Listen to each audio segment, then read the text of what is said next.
Deep breath. Here we are. And I want you right now to turn around and to just kind of look at who all is gathered around you and to take it in. These are people that hold memories of the two of you. They're those that are closest and dearest to you, that have walked with you through your life's journey and are here to celebrate this important day today. I remember a conversation that her and I once had about boyfriends when I was around 10. She told me to only bring home the weird guys to meet the family. And though I don't really remember the day that I met Matt, I can tell you that I knew what she meant when she said weird guys. I have been able to be by your side and see your guys' relationship change and blossom and grow. I've seen you guys struggle and rise above things, and I've seen this wonderful life they've been able to build together. To say that they would move heaven and hell for each other would be putting it very lightly. They would probably flip the whole entire world upside down for each other. And I am just so happy to be here with you guys and able to celebrate with everyone and share this love and joy that you guys have. Now comes the time when Matt and Caitlin met. And I'll make this quick. I'll never forget the night Caitlin calls and Mary goes, "Your daughter wants to talk with you." That's usually not a good sign. So I get on the phone and she goes, "I have a dilemma, Dad." I said, "Yeah." She goes, "There's two guys I can go out with and I don't know who to choose." I'm like, "All right, tell me about them." She goes, "Well, when you know." I said, "Okay." It was a kid from high school. And I'm like, "All right." And then she tells me about Matt. I said, "Okay." I said, "Well, the kid from high school's out. He's a hoodlum. No, that's trouble. We don't want that." So by default, I just said, "Give Matt a try. What do you have to lose?" Who would have thought? Who would have thought?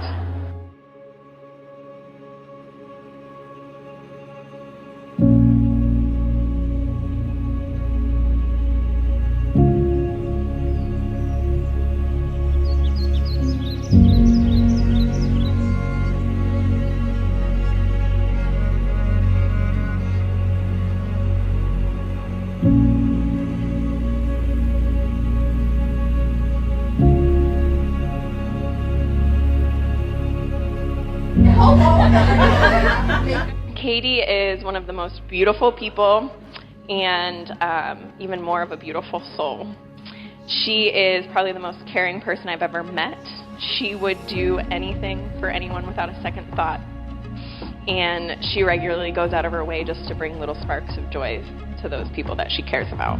So this brilliant, bright, witty woman walked into the room, lit up the whole place, and we became fast friends.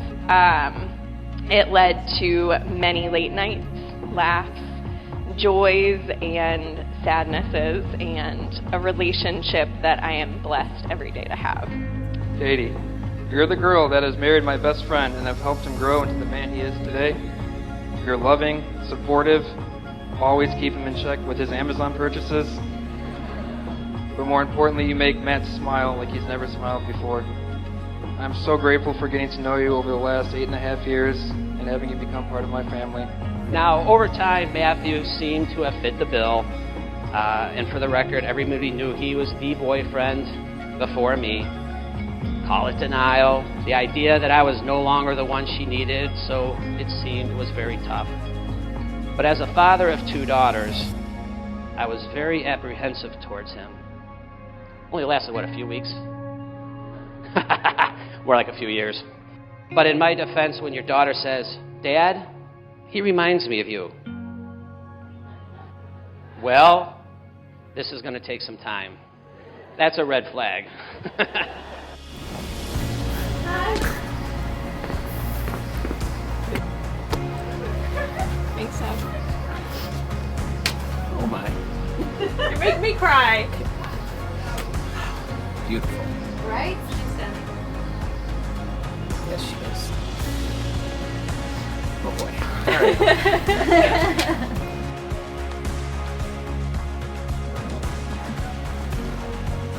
Oh, wow, baby. I love you. That's a beautiful train. You? A nice dress. You look beautiful. Thanks, Sam. I absolutely believe that God's hand was involved in the two of you finding one another. There is no question in my mind.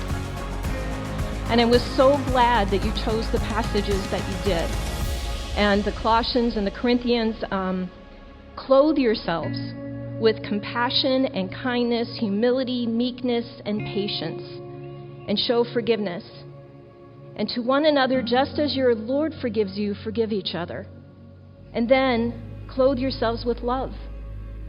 That important essence of what we give, what our heart opens up to when we let someone else in and we share our lives. And then if we look to the Corinthians passage, St. Paul's recipe for love is probably no better stated in the Bible. And he says, love is patient and it's kind. It's not arrogant and it's not rude and it's not boastful. It doesn't insist on its own way.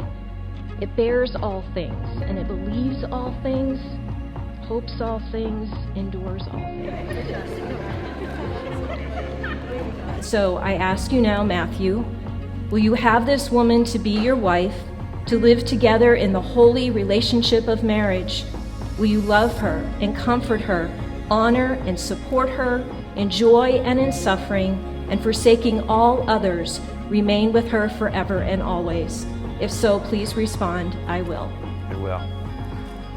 And Caitlin, I ask you, will you have this man to be your husband, to live together in the holy relationship of marriage? Will you love him, comfort him, honor and support him in joy and in suffering, and forsaking all others, remain with him forever and always? If so, please respond, I will. I will. Caitlin, I take you to be my wife. Matthew, I take you to be my husband. From this moment on, I vow to give, and to receive, to speak, and to listen, to inspire, and to respond, to respect, and to cherish, and to work with you to achieve the goals and the dream of our lives, forever and always. forever and always. Katie, you've brought out the best in Matt in the years leading up to today. He has loved, fought, and succeeded in ways that I think he didn't know he was capable of because of your love and support. You guys complement each other in more ways than I or anyone else may know. Matt, you're my best friend who I call my brother. And I want you to know what an honor it is standing beside you here today, watching you marry the love of your life. Mr. and Mrs. DeLuca! So now at this point, it would be customary for me to spend a few minutes bragging about the qualities of our new son-in-law. That would be very easy for me indeed. In fact, I've got 2 pages of notes here listing Matt's good points and the many reasons why he's a perfect match for our daughter. Unfortunately, Matt, I can't read your handwriting, so I'm going to skip over that. Seriously, Matt, a few things that I've really enjoyed that came to my mind when I was writing this. Number 1, you do have a wonderful sense of humor, which in fact is very similar to mine. I loved how you embraced Olivia and Bradley as your family. After all this time, 8.5 years, he still comes into my house, looks me in the eye, shakes my hand, says, "How you doing?" Now I just got to get him to have a beer in the other hand, I'll be good to go. Just kidding. When we were both younger, all I wanted to do was be Katie and follow her around. She was the greatest influence in my life, and I don't think much else has changed, except I don't sleep in the bed with her anymore. And the amount of support and love that I've gotten from her while I've grown up is unmatched, and I'm so happy that she's finally getting what she deserves. This is one of the memorable moments I have of them early on. Katie had a really rough week or a rough day, and this man brings over a loaf of bread and butter. Bread and butter. Now, for most people, you're like, what in the heck is going on with that? So Katie had mentioned at one point that bread and butter was one of her favorite comfort foods. And this awkward, lanky boy remembered. And from that point on, I was like, oh, he's sticking around.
Matthew and Caitlin, I now pronounce you husband and wife. You may kiss your bride.